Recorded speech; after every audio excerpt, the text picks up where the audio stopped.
श्री शिवाय नमस्तुभ्यं। श्री शिवाय नमस्तुभ्यं। श्री शिवाय नमस्तुभ्यं।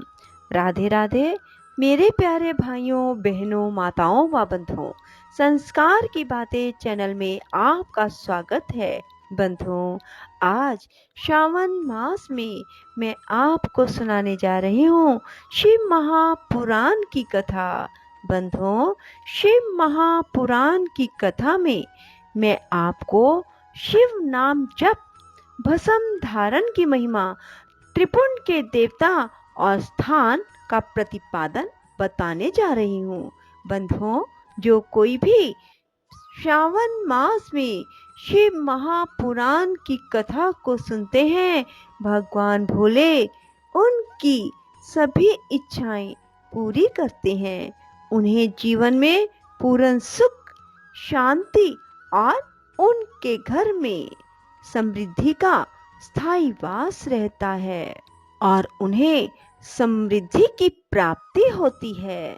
बंधुओं, यदि आपने YouTube चैनल संस्कार की बातें अब तक सब्सक्राइब नहीं किया तो जरूर करें और बेल आइकन दबाना ना भूलें, ताकि आपको हमारी आने वाली सभी वीडियोस की जानकारी सबसे पहले हो सके। बोलो शिव शंकर भोलेनाथ की जय हो। ऋषि बोले, महाभाग व्यास शिष्य सूत जी, आपको नमस्कार है। अब आप उस परम उत्तम भस्म महात्म का वर्णन कीजिए। भस्म महात्म, रुद्राक्ष महात्म तथा उत्तम नाम महात्म, इन तीनों का परम प्रसन्नता पूर्वक प्रतिपादन कीजिए और हमारे हृदय को आनंद दीजिए। सूत जी ने कहा, महर्षियों, आपने बहुत उत्तम बात पूछी है। यह समस्त लोगों के लिए हितकारक विषय है।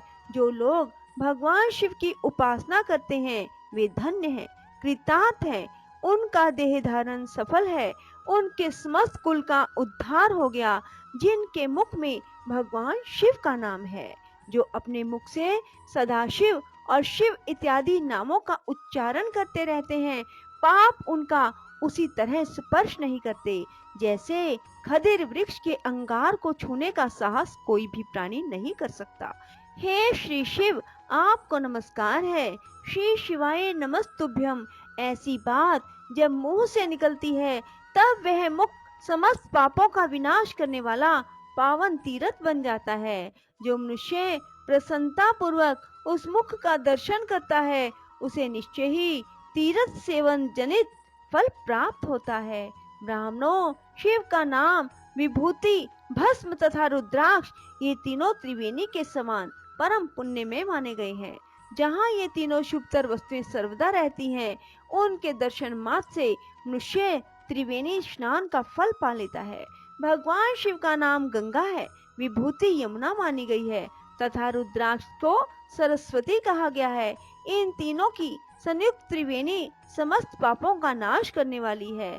श्रेष्ठ ब्राह्मणों, इन तीनों की महिमा को सद सद विलक्षण महेश्वर के बिना दूसरा कौन भली भांति जानता है। इस ब्रह्मांड में जो कुछ है वह सब तो केवल महेश्वर ही जानते हैं। विप्रगण, मैं अपनी श्रद्धा भक्ति के अनुसार संक्षेप से भगवान नामों की महिमा का कुछ वर्णन करता हूँ। तुम सब लोग प्रेम पूर्वक सुनो। यह नाम महात्म समस्त पापों को हर लेने वाला सर्वोत्तम साधन है।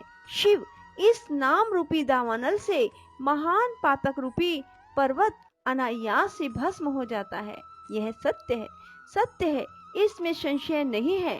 हे शौनक, पाप मूलक जो नाम प्रकार के दुख हैं, वे एकमात्र शिव नाम से ही नष्ट होने वाले हैं। दूसरे साधनों से संपूर्ण यत्न करने पर भी पूर्णतः नष्ट नहीं होते हैं। जो मनुष्य इस भूतल पर सदा भगवान शिव के नामों के जप में लगा हुआ है, वह वेदों का ज्ञाता है, वह पुण्य आत्मा है, वह धन्यवाद का पात्र है, वह विद्वान माना गया है। मुने, जिनका शिव नाम जप में विश्वास है, उनके द्वारा आचरित नाना प्रकार के धर्म तत्काल फल देने के लिए उत्सुक हो जाते हैं। महर्षि, भगवान शिव के नाम से जितने पाप नष्ट होते हैं, उतने पाप मनुष्य इस भूतल पर नहीं कर सकते। जो शिव नाम रूपी नौका पर आरूढ़ हो संसार रूपी समुद्र को पार करते हैं, उनके जन्म मरण रूप संसार के मूलभूत वे सारे पाप निश्चय ही नष्ट हो जाते हैं। महामुने, संसार के मूलभूत पातक रूपी पादपों का शिव नाम रूपी कुठार से निश्चय ही नाश हो जाता है। जो पाप रूपी दावानल से पीड़ित हैं, उन्हें शिव नाम रूपी अमृत का पान करना चाहिए। पापों के दावानल से दग्ध होने वाले लोगों को उस शिव नाम अमृत के बिना शांति नहीं मिल सकती। जो शिव नाम रूपी सुधा की वृष्टि जनित धारा में गोते लगाते हैं, वे संसार रूपी दावानल के बीच में खड़े होने पर भी कदापि शोक के भागी नहीं होते। जिन महात्माओं के मन में शिव नाम के प्रति बड़ी भारी भक्ति है, ऐसे लोगों की सहसा और श्रद्धा मुक्ति होती है।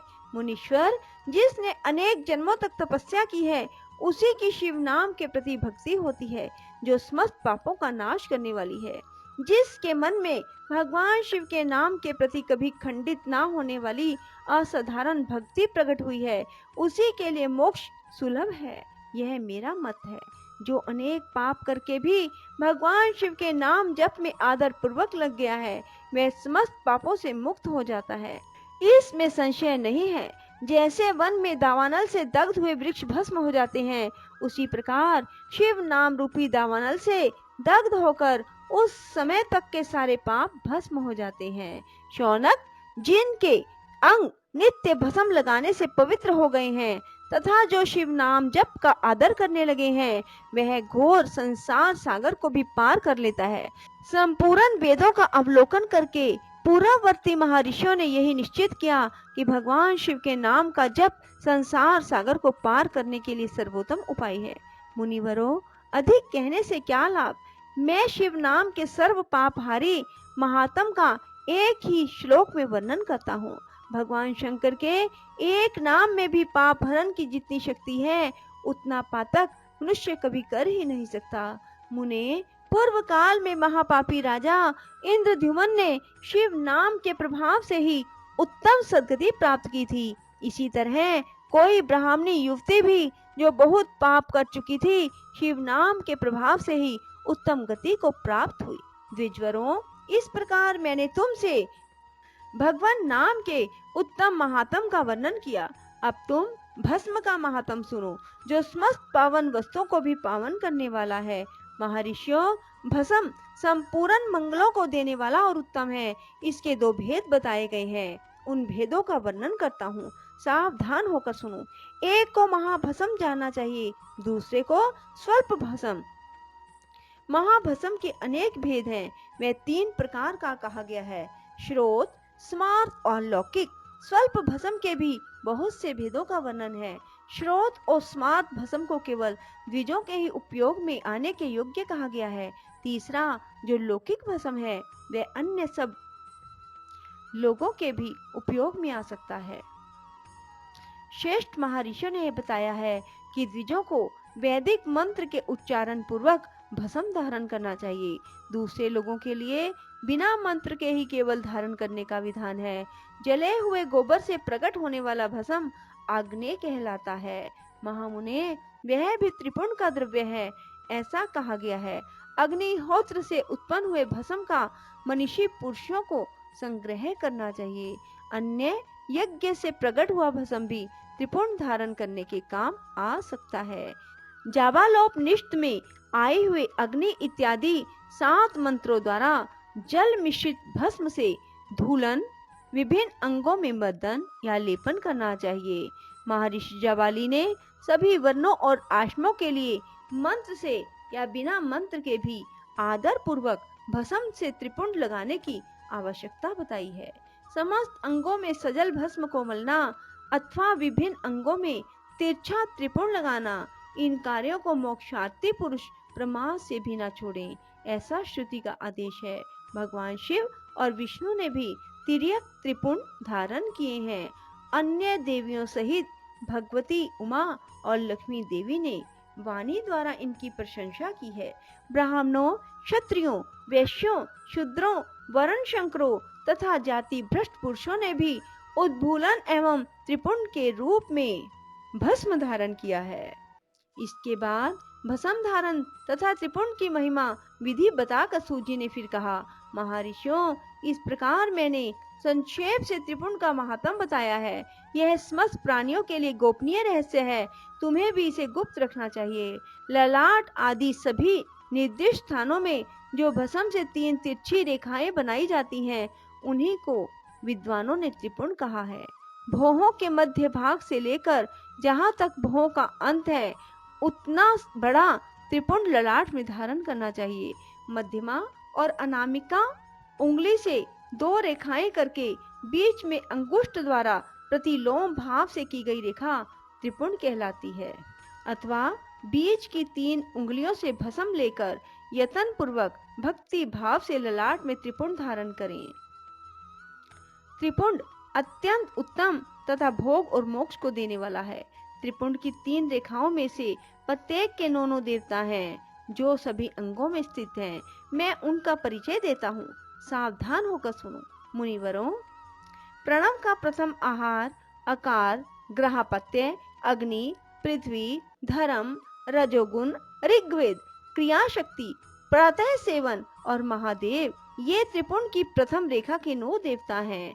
यह बात शिव दीक्षा परायण पुरुषों को अच्छी तरह समझ लेनी चाहिए।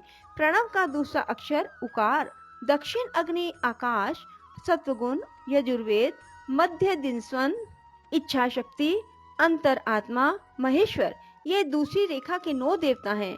प्रणव का तीसरा अक्षर मकार, आह्वानीय अग्नि, परमात्मा, तमोगुण, ध्युलोक, ज्ञान शक्ति, सामवेद, तृतीय सवन तथा शिव, ये तीसरी रेखा के 9 देवता हैं।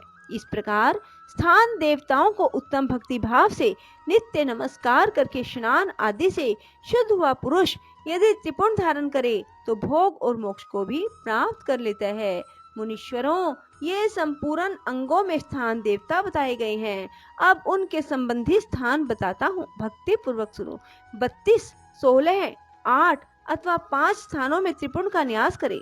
मस्तक, ललाट, दोनों कान, दोनों नेत्र, दोनों नासिका, मुख, कंठ, दोनों हाथों, दोनों कोहनियों, दोनों कलाई, हृदय, दोनों पार्श्व भाग, नाभि, दोनों अंडकोश, दोनों उरु, दोनों गुल्फ, दोनों घुटने, दोनों पिंडली, दोनों पैर, ये 32 उत्तम स्थान हैं। इनमें क्रमशः अग्नि, जल, पृथ्वी, वायु, 10 दिक् प्रदेश, 10 दिक्पाल और 8 वसुओं का निवास है। धर, ध्रुव, सोम, आप, अनिल, अनल, प्रत्यूष और प्रभास, ये 8 वसु कहे गए हैं। इन सब का नाम मात्र लेकर इनके स्थानों में विद्वान पुरुष त्रिपुंड धारण करें अथवा एकाग्रचित होकर 16 स्थानों में ही त्रिपुंड धारण करें। बोलो शिव शंकर भोलेनाथ की जय हो। हर हर महादेव, हर हर महादेव, हर हर महादेव। बंधुओं, यदि आपको हमारी ये वीडियो पसंद आए तो इसे लाइक करने के साथ साथ शेयर अवश्य करें। धन्यवाद।